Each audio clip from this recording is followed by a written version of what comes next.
کہ تم لوگ جو ہے وہ بدعقیدہ ہو گئے ہو، بے دین ہو گئے ہو، اور وہ جھپٹ پڑے حضرت سعید کے اوپر۔ اور پھر آپ کو معلوم ہے کہ کس طرح سے ان کی بہن نے حضرت عمر کو روکنے کی کوشش کی، اور اس دوران میں ان کی بہن کو بھی چوٹ لگی اور خون نکل آیا، اور بھائی نے جب اپنی بہن کا خون دیکھا تو ظاہر ہے وہ ٹھنڈا ہو گیا، اور انہوں نے پوچھا کہ تم لوگ کیا پڑھ رہے تھے، مجھے بتاؤ تم لوگ کیا پڑھ رہے تھے، آوازیں سن لی تھیں۔ یہ وہ موقع تھا کہ حضرت خباب بن ارت نے بھی سنا، اور وہ باہر آئے۔ بعض روایات میں یہ آتا ہے کہ انہوں نے کہا کہ عمر تمہارے لیے خوشخبری ہے، اور پھر حضرت محمد مصطفیٰ صلی اللہ علیہ وسلم کی مجلس میں جو ذکر انہوں نے سنا تھا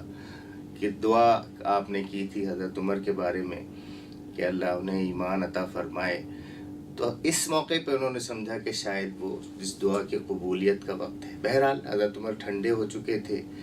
اور حضرت فاطمہ جو ان کی بہن تھیں انہوں نے کہا کہ بھائی میں آپ کو یہ تحریر جو ہے جو ہم پڑھ رہے تھے یہ ناپاکی کی حالت میں نہیں دے سکتے، آپ غسل کر لیں۔ انہوں نے غسل کیا، اور پھر آپ نے جب وہ پڑھا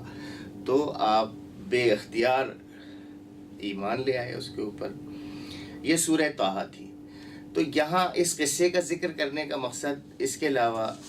کچھ نہیں تھا کہ آپ کے سامنے یہ بات آ جائے کہ تحریر کا بالکل ابتدائی دور میں، مکی دور میں انتظام تھا، اور استاد سے پڑھنا یہ بھی ہمیں وہاں سے ملتا ہے۔ مستند استاد وہاں سے آج تک وہ سلسلہ قائم ہے۔ ہر اس شخص سے جس نے حفظ کیا ہے آپ پوچھیں گے وہ اپنا استاد بتائے گا کہ میں نے اس استاد سے پڑھا ہے، اس سے پوچھیں گے وہ اپنا استاد بتائے گا، وہ اس کا اپنا استاد۔ تو یہ سلسلہ 1400 سال تک پہنچتا ہے۔ یہ اتنا زبردست انتظام ہے اس کی حفاظت کا کہ اس سے کوئی انکار نہیں کر سکتا۔ پھر مکہ مکرمہ سے جب حضور صلی اللہ علیہ وسلم مجبور ہو کر وہاں گئے ہیں مدینہ طیبہ، اور وہاں جا کے آپ نے مسجد بنائی ہے، اور پھر اس کے بعد قرآن بڑھتا گیا، تو اس بات کی ضرورت تھی کہ جو لوگ قرآن مجید کو جنہوں نے محفوظ کر رکھا ہے اپنے پاس، اس کی ہر سال جو ہے وہ نظر ثانی اس پہ ہوتی رہے کہ ہر آدمی کے پاس جو تحریر ہے وہ درست ہے یا اس میں کوئی کمی ہے۔ تو آپ صلی اللہ علیہ وسلم رمضان میں لوگوں کو طلب کرتے تھے مسجد میں، اور آپ صلی اللہ علیہ وسلم قرآن سناتے تھے، اور لوگ اپنے پاس جو کچھ نسخے تھے یا جو انہوں نے یاد کر رکھا ہوتا تھا اس پہ کریکشن کر لیتے تھے۔ کوئی کریکشن کا کوئی اس طرح کا واقعہ ہمارے سامنے نہیں آتا کہ ہوتی تھی، کیونکہ لوگوں کو لکھا ہی ہوا درست ہوتا تھا اور یاد ہی درست ہوتا تھا۔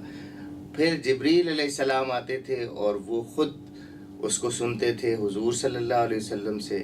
اس مجلس کو عرضہ کہا جاتا ہے،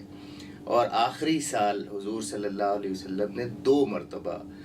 قرآن مجید کو دہرایا۔ حضرت جبریل نے سنا، صحابہ نے سنا، اور اس طرح سے قرآن مجید ہم تک محفوظ حالت میں موجود ہے۔ جہاں ہم اس بات پر فخر کر سکتے ہیں